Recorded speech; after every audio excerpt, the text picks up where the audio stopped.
you sick of looking at Netflix and you don't know what to watch? So many movies out there, you don't know which ones are good, which ones were bad. You curious about what's out there? I'm Joey Powers. I'm Don Trettler. This is The Best Pictures. The ones you don't want to miss. Hit it. Say hello to my little friend.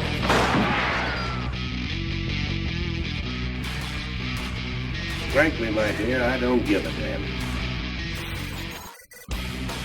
Winners go home and prom queen. English, motherfucker, do you speak it? Everyone in this room is now dumber for having listened to it. I don't deserve this. Deserves got nothing to do with it. No sequel for you.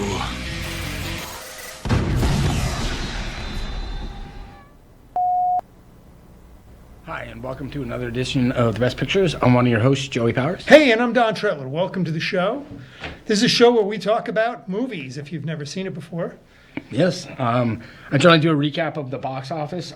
Once again, another terrible, dismal, I guess, whatever you want to call it, weekend at the box office. Garfield was number 2 last weekend, and actually is number 1 this past weekend with $14 million. Furiosa opened number 1 last weekend. It fell to number 2 this weekend with like 10.7. And Fall Guy was number 3, 10.6. None of the new movies. There are like 3, I don't know if I'd call it major releases, but like 3 wide releases. None of them made over $5 million. Huh. So, you looked it up. We were talking about it last week. It's like we hadn't heard of any of them. Yeah. And I know you'd mentioned this week's Bad Boys, but really there's not a lot of big like blockbusters this summer, really. I thought maybe Furiosa was going to be like the big movie for a couple of weeks. Yeah, not at all. I mean, even its opening weekend was not nearly close to what the studio expected. Yeah. I mean, it only opened at a little over 26, and they were expecting almost twice that much.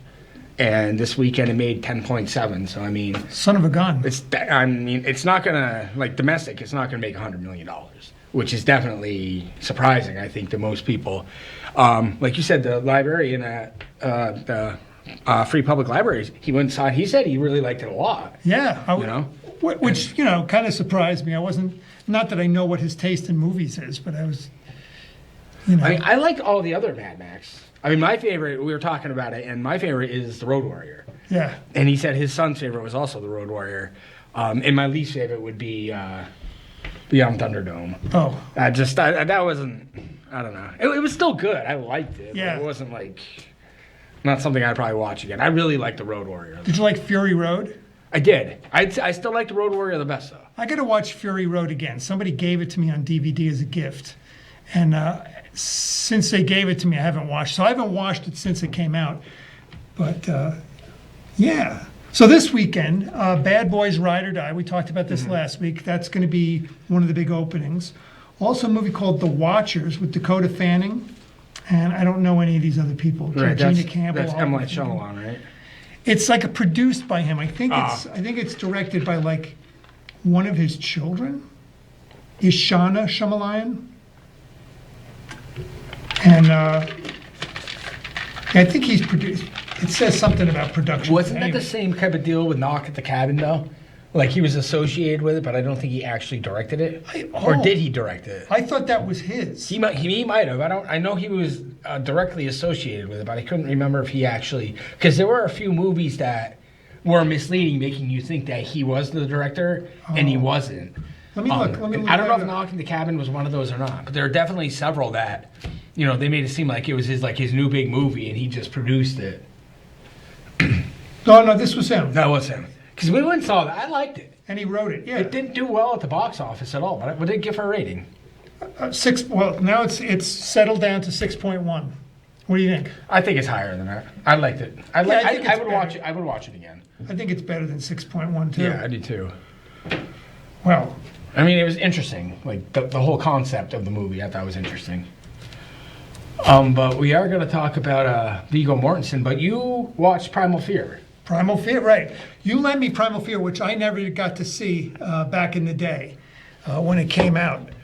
But I kind of had an idea. It was Edward Norton's big breakout role. Mm-hmm. I don't know if I'm spoiling it for anybody. It's an old movie, so even Almost 30 spoiler- years old. I mean, it's 1996 or 97, something like that. He's got like a multiple personality disorder, so that's kind of like the thing with this. So anyway, so I kind of knew this going in. I knew he was going to have like these multiple roles as this multiple personality person, but I'm still excited because I really like Edward Norton. He's a good actor. He's a very good actor. And Richard Gere, I don't know who said this. I'm thinking it might have been Roger Ebert somewhere, but somebody said that, Richard Gere is really good at playing a jerk. Oh yeah, like arrogant. He comes off like very like full of himself. Yeah. So anytime he's a bad guy, he's really good at it. He is. or he's a jerk like in this. Yeah. That's his best work. Arbitrage. That's a good movie, but where he was really good. I got to say, I really enjoyed it. So anyway, so he was really good in this movie. It's got a really good cast. Yep. What's her name? Laura Linney. Laura Linney's in it. Maura Tierney. Maura Tierney. I want to say is it the guy, one of the dad from Frasier? John Mahoney? John Mahoney. Right? He's in it. Yeah. Good memory. Yeah, he's in it. He was good in it too. He was a good jerk. Yeah. And Frances McDormand. Who's good in everything. Right. So it's a really good cast. It's really good. But I got to say, I was really enjoying this movie and got up to it until the end. And then it fell apart. I was like, what? I mean, and I kind of knew, like you said, was it a surprise? I wasn't surprised by the ending. I kind of knew it was going to flip. I was going to kind of come around how it would end like that. But what I was disappointed in is it didn't tie stuff together. And tell me, right? Because what happens is once they, and I'm hoping I'm not ruining this, but once he kind of flip-flops the characters, that he kind of gets off on the crime, and then he turns out he really was the killer or whatever. Right. Yeah. So that ending totally takes away from the motive No, it does. I mean, for it's the just, crime. So yeah. there's no motive. No. Because the whole thing, like, why would he bother? Yeah. No. Exactly. Why would he bother? That's the whole point. Yeah. No. So it does. It definitely does leave loose ends. So I want to look it up because I haven't looked it up yet to see what it gets on. What do you think it was it over gets? 7. I think I want to say it was like mid-7s. Mid-7s. I thought it was. But it's like they almost wanted to go. It's like 7.7, right? Yeah, that's what I thought. It's almost like they just wanted to go for like the shock value, Right. without having to actually try to like explain everything or like like elaborate on the plot. They Right. just wanted to go for straight shock value at the very end of the movie and just have people be like, "What?" But it's like you're right. They don't like. They didn't tie it up. No, they're like what about this girlfriend that they talk about? Supposedly he had involved with this girlfriend, and during the Frances McDormand scene, I had to watch it a couple times. I kind of picked up on it where she asked him about his girlfriend or whatever, and it turns out that he liked the girl better, or at least he's pretending he likes the girl better than the girl liked him. So. And then in the end, he killed her. But we don't know why he killed her. Right. Like what he says he killed her, but we don't know why. They never explain that. It's definitely the plot's not perfect by They far. didn't explain why did he do what he did to the So Archbishop. would you disagree with the 7.7? Oh yeah, I mean that's like, they dropped the ball at the end of this movie. 7.7 is really high. I mean, I liked it, but I don't think I like 7.7. It's based on a book. So I wonder if the book was able to wrap this up better, because in the end I was like, what? Yeah, no. Why'd they do that? Yeah, it definitely just ended. Like there was no like real like closure. Like it just kind of boom and. Right. I mean, I definitely liked it. I would watch it again. But like I said, going into it, I already knew the ending. Someone had ruined it for me, so I just.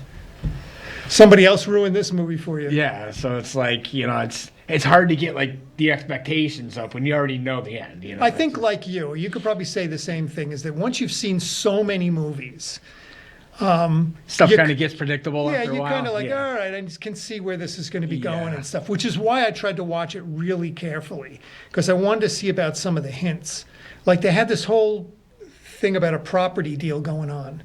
And I'm thinking, how is that going to wrap into this murder? Right. Like I couldn't quite, I still don't. No, I don't either. I'm not quite sure how. Yeah. I think it had to do with the John Mahoney character.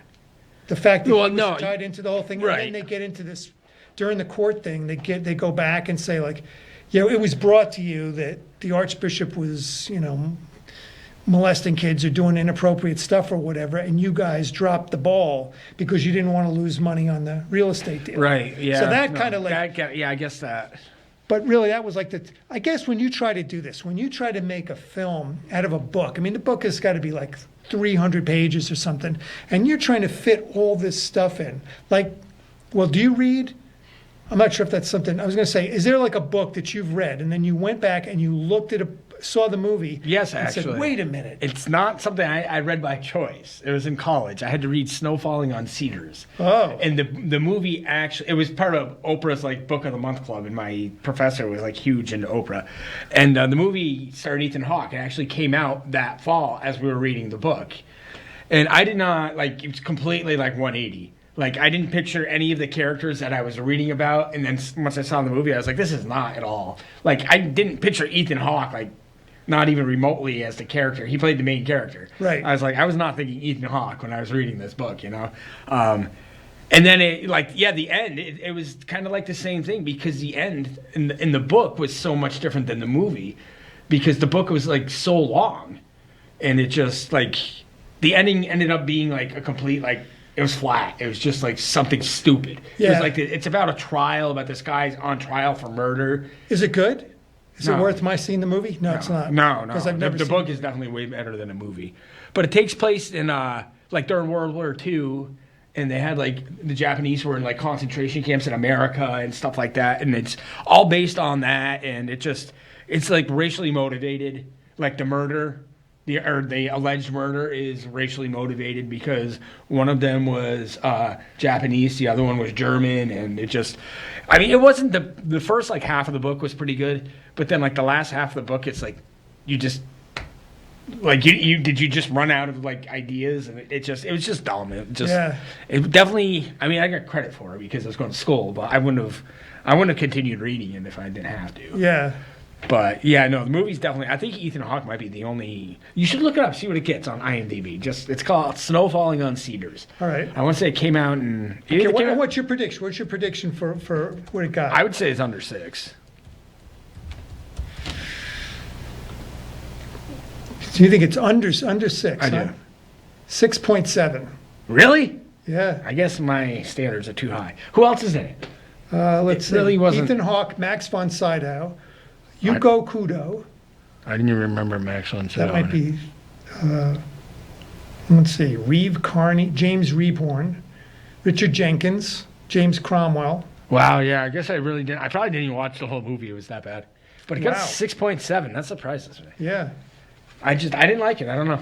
Well, I've read a lot. I can't say all, but I've read a lot of the John Irving novels, and they've made a bunch of movies out of his stuff, like The World According to Garp, which they did a good job because they knew they weren't going to be able to pull that whole thing Right. into a story. So what they did, because there was a point where there's a story within the story, and then there's a dream. That's So I was like, that's a lot wow. going on. Yeah. So they cut out a lot of that stuff, but they really kept like the oddball nature of like Garp's life, but they didn't get into his writing, which was a good choice.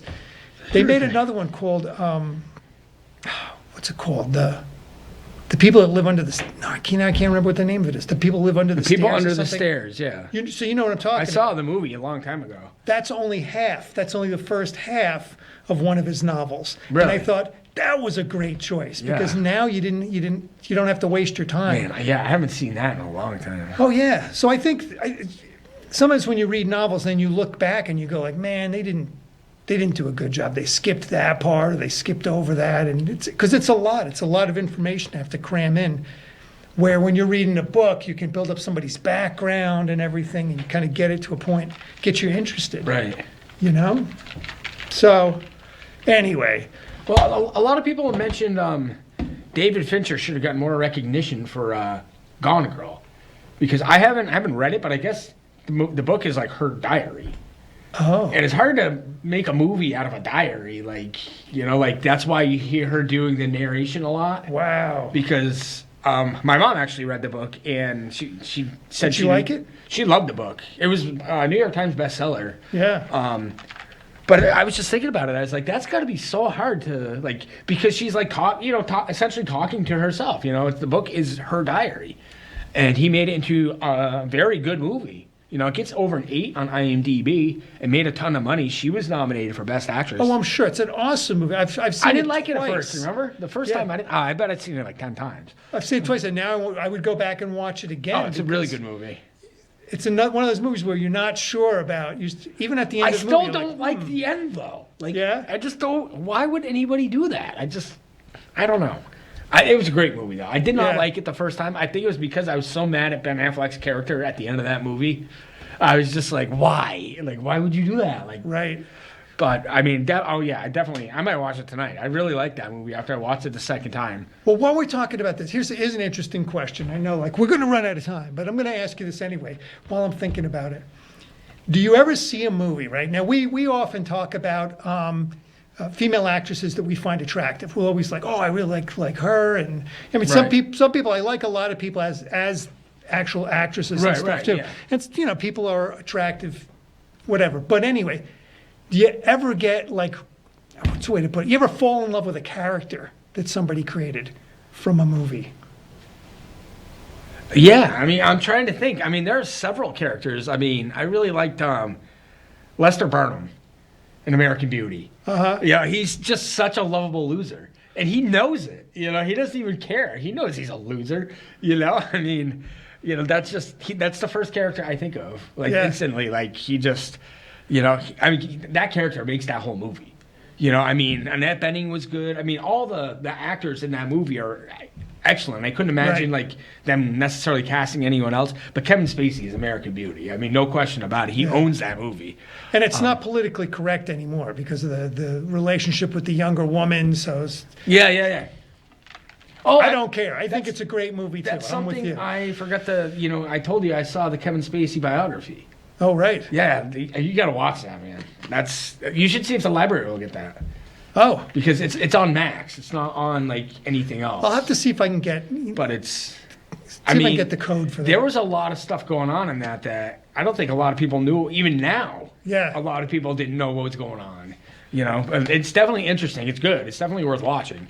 I'll have to see it. But what about you? Did you? I ever, was thinking about. Actually, it was a book and oh shoot, not Dinner at the Homesick Restaurant.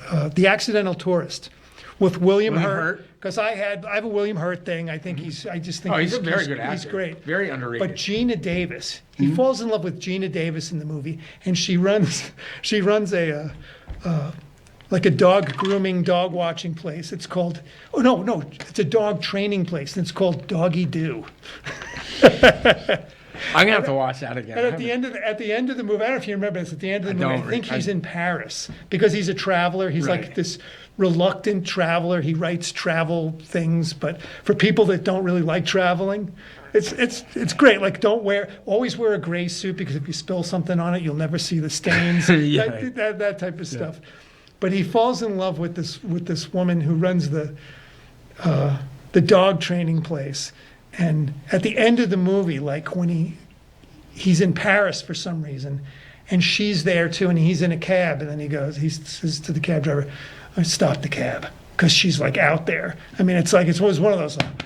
Yeah. Oh, Did she win an Oscar for that? she might have. I think she did. I don't think he didn't. He didn't. No, she but I did. think she did. Yeah. And she was just great. Now, I'm kind of like neutral to her. Outside of that movie, I'm kind of like, I like Gina Davis. She did one with Samuel L. Jackson. Long Kiss Goodnight. Yeah, so I can't remember what the name of it. All I remember was this whole thing where she's chopping. Yeah. She's chopping stuff, and she's like, Then all of a sudden, she remembers she's like a freaking spy. I must have been a chef. Yeah, That's what she says. I must have been a chef. Yeah.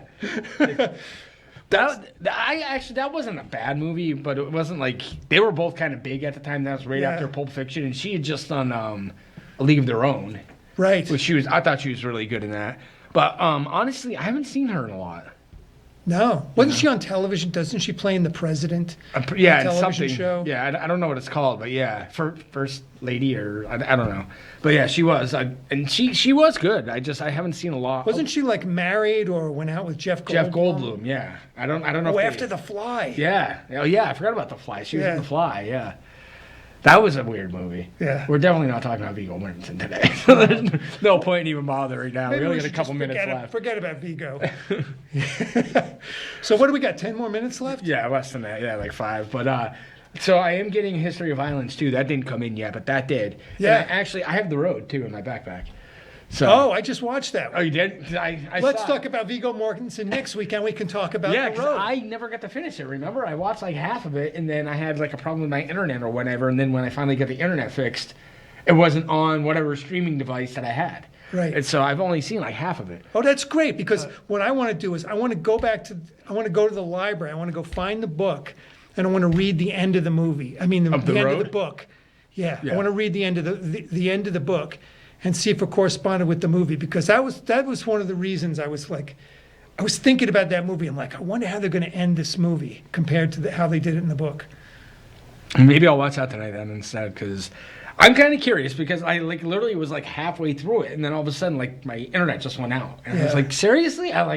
It takes a lot for me to watch a new movie. Like if I'm not at the movie theater, like I'll like pause it, I'll get up, walk around, do something. It'll take me like 3 or 4 days. Yeah. And I was really into this movie, and then that happened, and Sometimes I like to stop and start. I did that with this because I knew there was going to be some kind of a, coming together at the end, and I wanted to see how it was going to work. I did the same thing with Sea of Love with Al Pacino. I haven't seen that in a Ellen long Barkin. time. Yeah, John Goodman, Michael Rooker. Yeah. I watched it little by little by little, and it's kind of cool when you do it sometimes.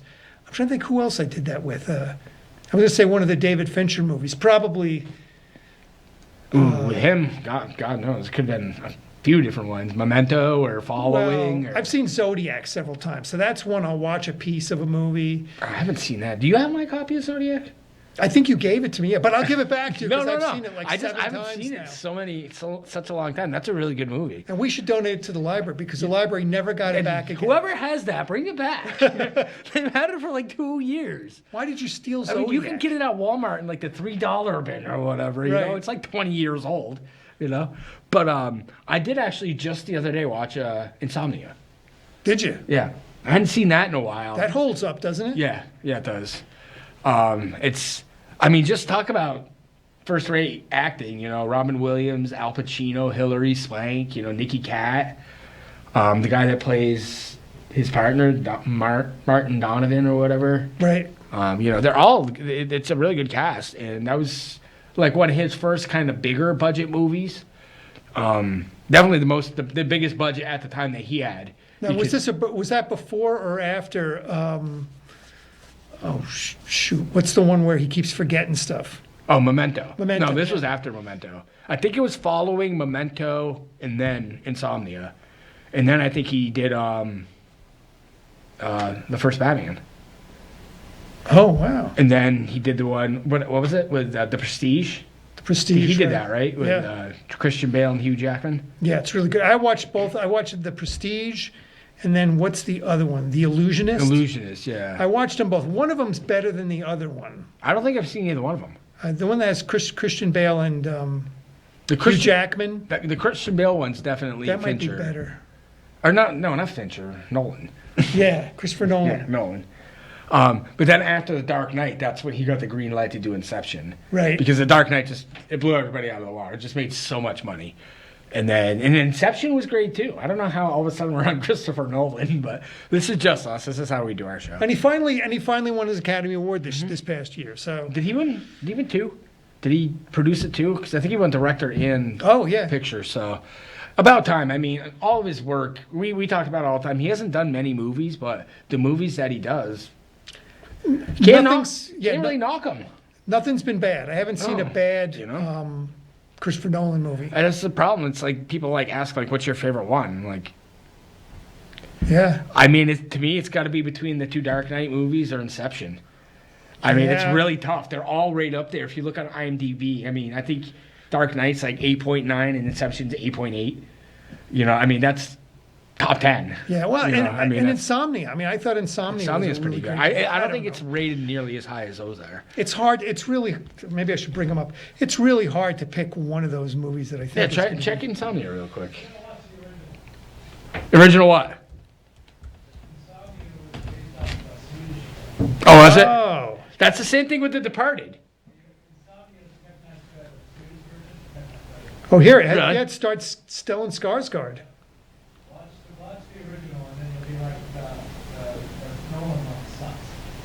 Oh wow. See, it gets 7.2. Yeah, it's nowhere near as high as his other movies. What did you think of Primal Fear, Alex? Did you see that? No, I liked it. I didn't know if you'd seen it. We should ask.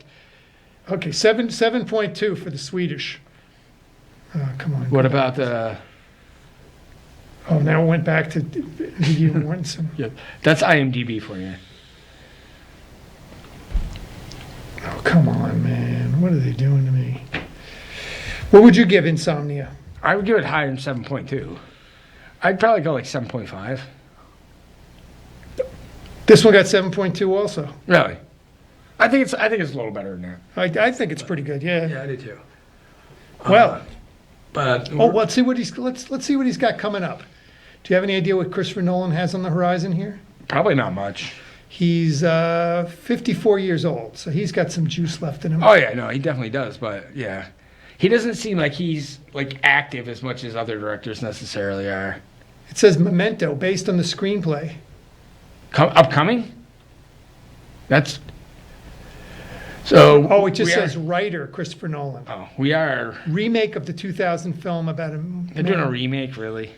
How can you remake that movie? That's just dumb. I don't know. But I don't think he's involved. Are with out that of side. time.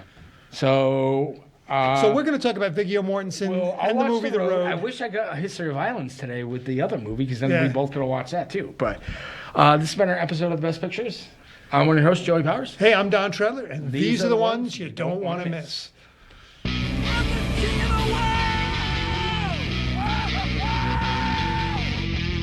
Tell them you can't fight in here. This is the war room. Here's Johnny. Go ahead. Make my day. Life moves pretty fast. If you don't stop and look around once in a while, you could miss it.